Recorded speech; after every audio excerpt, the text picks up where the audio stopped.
ಈಗ ವಿದ್ಯಾರ್ಥಿಗಳೇ, ಇದು ಎಕ್ಸರ್ಸೈಸೂ ಆಯಿತು, ಈಗ ಪ್ರಶ್ನೆ ಉತ್ತರನೂ ಆಯಿತು. ನೀವು ಮೊದಲು ಹೇಳಿದ್ದು ತಿಳ್ಕೊಂಡದ್ದಿತ್ತಂದ್ರೆ ಇದನ್ನು ನೀವು ಸರಿಯಾಗಿ ತಿಳ್ಕೊಂಡು ಮೊದಲು ಬಿಡಿಸ್ರಿ. ಬಿಡಿಸೋದಾದ್ರೆ ನಾವು ಉತ್ತರ ಹಾಕ್ತೀನು. ಆಮೇಲೆ ನೀವೇನದಲ್ಲ ಸರಿಯಾಗಿ ಬರ್ಕೋರಿ, ತಿಳ್ಕೊರಿ. ಇವು ಭಾಳ ಇಂಪಾರ್ಟೆಂಟ್. ನಿಮಗೆ ಎಕ್ಸರ್ಸೈಸಿಗೆ ಟೈಮ್ ಕೊಟ್ಟನ್ನ ಈಗ ನಾನು ಕರೆಕ್ಟಾಗಿ ಇವು ಉತ್ತರ ಎಲ್ಲ ಬರೀತನು. ಆಮೇಲೆ ನಾನು ನಿಮಗೆ ತಿಳಿಸಿ ಹೇಳ್ತೀನಿ.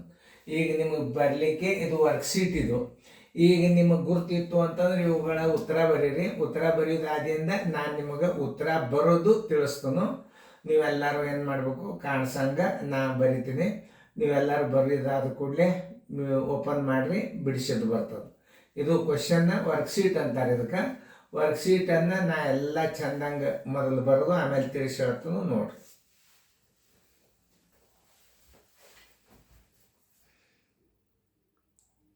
ಟೈಮ್ ಆತ, ಉತ್ತರ ಬಿಡ್ತಾನೆ. ಎಲ್ಲರೂ ಈಗ ನಾ ತಿಳಿಸಿ ಹೇಳ್ತಾನೆ, ಲಕ್ಷ ಕೊಟ್ಟು ನೋಡ್ರಿ. ನೀವೆಲ್ಲರೂ ಬಿಡಿಸಿರಿ. ಈಗ ವ್ಯಾಸವು ನಾ ಹೇಳುವಾಗ ಲಕ್ಷ ಕೊಟ್ಟು ನೋಡ್ರಿ. ಎಲ್ಲ ಹಿಂಗೆ ಬಿಟ್ಟು ಪದ ಬೀಳುತ್ತಿರ್ತಾವ ನೋಡ್ರಿ. ವ್ಯಾಸವು ಡ್ಯಾಶದಲ್ಲಿ ಹಾಯ್ದು ಹೋಗುವ ಜ. ವ್ಯಾಸವು ಡ್ಯಾಶದಲ್ಲಿ ಹೋಗುವ ಜ. ನೀವೇನು ತುಂಬಿರಿ, ಕೇಂದ್ರ ಅಂತ ತುಂಬಿದ್ರಿ ಅಂದ್ರೆ ಕರೆಕ್ಟ್. ವ್ಯಾಸವು ಕೇಂದ್ರದಲ್ಲಿ ಹಾಯ್ದು ಹೋಗುವ ಜ. ಕೇಂದ್ರದಲ್ಲಿ ಅಂತ ಬರಿಬೇಕಲ್ಲಿ, ಸೆಂಟರ್. ಆಮೇಲೆ ವ್ಯಾಸವು ತ್ರಿಜ್ಯದ ಡ್ಯಾಶ್ ಇರುತ್ತದೆ 2ರಷ್ಟು. ವ್ಯಾಸವು ತ್ರಿಜ್ಯದ 2ರಷ್ಟು ಇರುತ್ತದೆ. ಇಲ್ಲಿ 2ರಷ್ಟು ಬರೆದಿರಬೇಕು. ಆಮೇಲೆ ವ್ಯಾಸವು ವೃತ್ತವನ್ನು ಸಮನಾಗಿ ಡ್ಯಾಶ್ ಭಾಗ ಮಾಡುವುದು. 2 ಭಾಗ ಮಾಡುವುದು. 2 ಅಂತ ಬರೆದ್ರೆ ಕರೆಕ್ಟ್. ಅಂಕ್ಯಾಗ ಬರೋದು ನಡೀತದೆ, ಅಕ್ಷರದಾಗ ಬರೋದು ನಡೀತದೆ. ವ್ಯಾಸಗಳು ಅಸಂಖ್ಯಾತವಿದ್ದು ಬಹಳಷ್ಟು ಅಸಂಖ್ಯಾತವಿದ್ದು ಒಂದಕ್ಕೊಂದು ಅಳತೆಗಳು ಸಮನಾಗಿ ಇರುತ್ತವೆ ಅಂತ ಬರೆದ್ರೆ ಕರೆಕ್ಟ್. ಏನು? ವ್ಯಾಸಗಳು ಅಸಂಖ್ಯಾತವಿದ್ದು ಒಂದಕ್ಕೊಂದು ಅಳತೆಗಳು ಸಮನಾಗಿ ಇರುತ್ತವೆ ಅಂತ ಇವೆಲ್ಲ ಪ್ರಶ್ನೆ ಬೀಳ್ತಿರ್ತಾವೆ. ತ್ರಿಜ್ಯವು ಡ್ಯಾಶವು ವ್ಯಾಸದ ಅರ್ಧದಷ್ಟು ಇರುತ್ತದೆ. ವ್ಯಾಸದ ಅರ್ಧದಷ್ಟು ತ್ರಿಜ್ಯ ಏನಿರ್ತದ, ವ್ಯಾಸದ ಅರ್ಧದಷ್ಟು ಇರ್ತದ. ವ್ಯಾಸ 14 ಇತ್ತಂದ್ರೆ ತ್ರಿಜ್ಯ 7 ಇರ್ತದ ಅಂತ ಅರ್ಥ. ವ್ಯಾಸವು ತ್ರಿಜ್ಯದ ಡ್ಯಾಶರಷ್ಟು ಇರುತ್ತದೆ. ವ್ಯಾಸವು ತ್ರಿಜ್ಯದ 2ರಷ್ಟು ಇರುತ್ತದೆ. ತ್ರಿಜ್ಯದ ಅಳತೆ 2ರಷ್ಟು ವ್ಯಾಸವು ಇರುತ್ತದೆ. ವ್ಯಾಸವು ತ್ರಿಜ್ಯದ 2ರಷ್ಟು ಇರುತ್ತದೆ. ಇಷ್ಟೆಲ್ಲ ನೀವು ಕರೆಕ್ಟ್ ಬರ್ದಿದ್ರೆ ಮುಗೀತು. ಇನ್ನು ನಾವು ಗಣಿತ ಸೂತ್ರಗಳು ಬರ್ತಾವ ನೋಡ್ರಿ. ನೋಡಿದಿಂದ ನಿಮ್ಗೆ ಗುರುತಾಗ್ತದ ಅಂದ್ರೆ ತಿಳಿತಲ್ಲ. ನಾವು ಈ ಇದರದಿಂದ ಬಿಟ್ಟ ಪದಗಳು ಏನು ಕೇಳ್ತಿರ್ತಾರೆ ನವೋದಯದಾಗ ಅವತ್ತನ್ನ ತಿಳಿಸಿ ಅವತ್ತೊಂದು ಚೆನ್ನಾಗಿ ಬರ್ಕೋಬೇಕು. ಮೊದಲು ನಿಮಗೆ ಏನಾಗ್ತದೆ, ಜಸ್ಟ್ ಇದು ಬರ್ತದೆ, ಏನು ವರ್ಕ್ಶೀಟ್ ಬಂದಂಗೆ ಬರ್ತದೆ.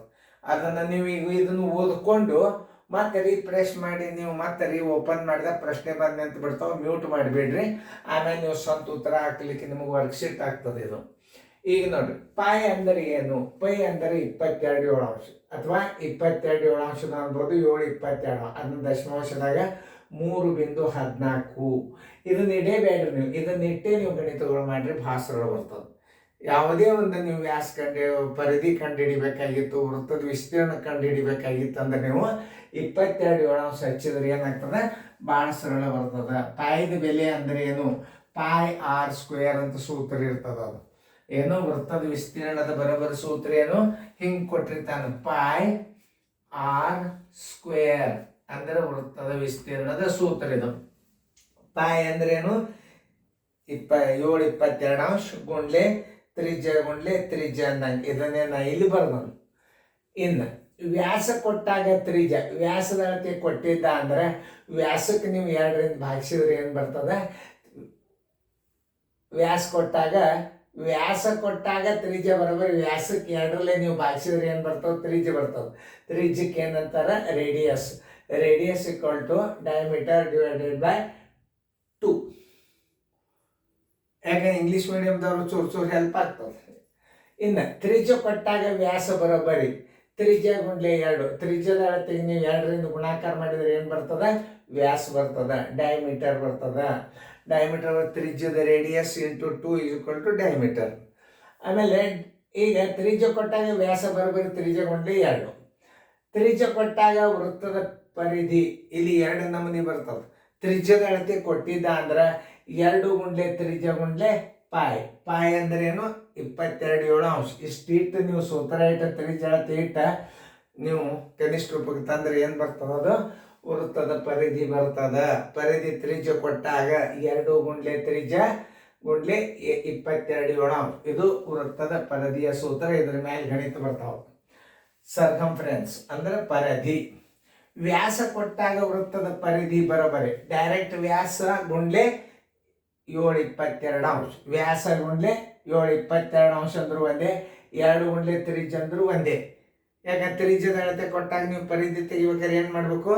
2 ಗುಂಡ್ಲೆ ತ್ರಿಜ್ಯ ಗುಂಡ್ಲೆ ಪಾಯ್ ಅಂದ್ರೆ 22/7 ಇಟ್ಟು ನೀವು ಕರೆಕ್ಟಾಗಿ ಅದನ್ನು ಕನಿಷ್ಠ ರೂಪಕ್ಕೆ ತಂದ್ರಿ ಅಂದ್ರೆ ಏನು ಬರ್ತದೆ? ಪರಿಧಿ ಬರ್ತದ. ತಿಳ್ ನೋಡ್ರಿ, ತ್ರಿಜ್ಯ ಕೊಟ್ಟಾಗ ವೃತ್ತದ ಪರಿಧಿ ಬರೋಬರಿ 2 ಗುಂಡ್ಲೆ ತ್ರಿಜ್ಯ ಗುಂಡ್ಲೆ ಪಾಯ್. ಸರ್ಕಂಫರೆನ್ಸ್. ವ್ಯಾಸ ಕೊಟ್ಟಾಗ ವೃತ್ತದ ಪರಿಧಿ, ವ್ಯಾಸದ ಅಳತೆ ಡೈರೆಕ್ಟ್ ಕೊಟ್ಟಾಗ ವ್ಯಾಸ ಗುಂಡ್ಲೆ ಪಾಯ್ 22/7 ಇಟ್ಟು ನೀವು ವ್ಯಾಸಕ್ಕೆ ನೀವು ಕನಿಷ್ಠ ರೂಪಕ್ಕೆ ತಂದ್ರೆ ಏನು ಬಂದುಬಿಡ್ತದೆ? ವ್ಯಾಸ ಕೊಟ್ಟಾಗ ಪರಿಧಿ ಕಂಡುಹಿಡಿಯುವಂಥ ಸೂತ್ರ. ಇವೆಲ್ಲ ಪಾಯಿಂಟ್ಸ್ಗಳು ನೆನ್ಪಿಟ್ಕೋಬೇಕು ನೀವು, ಹಾಗೆಲ್ಲ ನೋಡಬೇಕು. ಇನ್ನು ತ್ರಿಜ್ಯ ಕೊಟ್ಟಾಗ ವೃತ್ತದ ವಿಸ್ತೀರ್ಣ ಬರೋಬರಿ ಪಾಯ್ ಇಂಟು ತ್ರಿಜ್ಯ ಸ್ಕ್ವೇರ್ ಅಂದ್ರೆ pi into R into R.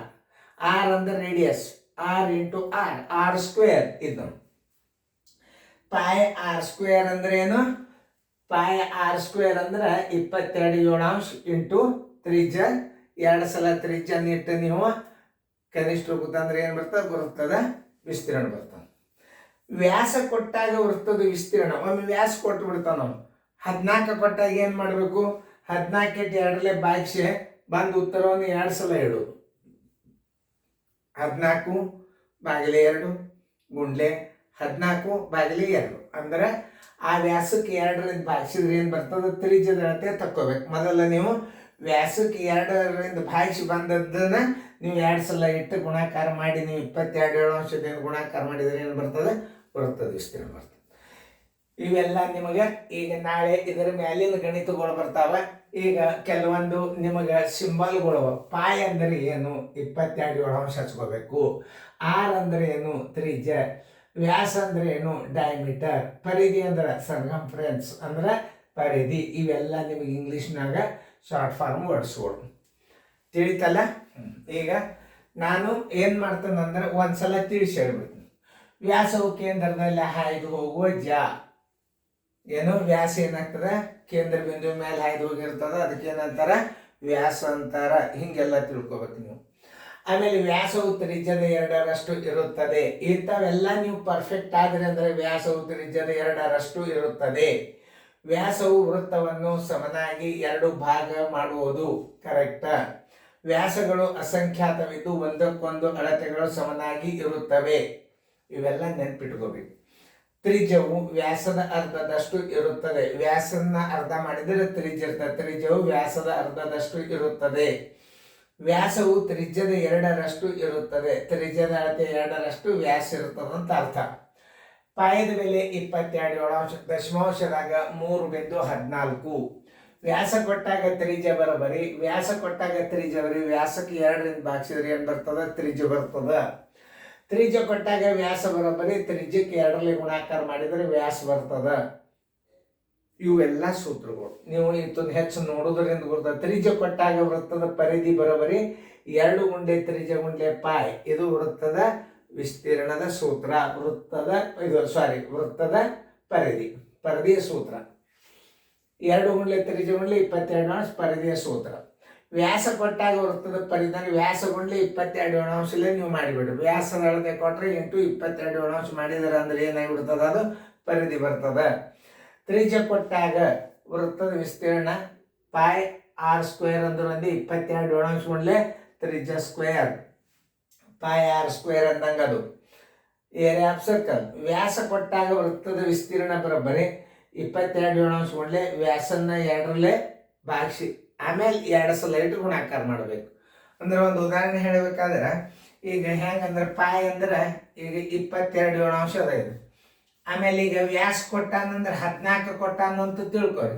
ಇದನ್ನ 2ರಲ್ಲೇ ಗುಂಡ್ಲೆ ಮತ್ತೊಂದು 14 ಇಡ್ರಿ ಮತ್ತೆ 2ರಲ್ಲಿ ಹಿಂಗೆ ಮಾಡೋದು ನೋಡಿ. ಎರಡೂ ಒಂದೇ ಸಲ ಇಟ್ಟು ಗುಣಾಕ ಬಾಗಿಸಿ ಮಾಡಿಟ್ರು ಬರ್ತದೆ.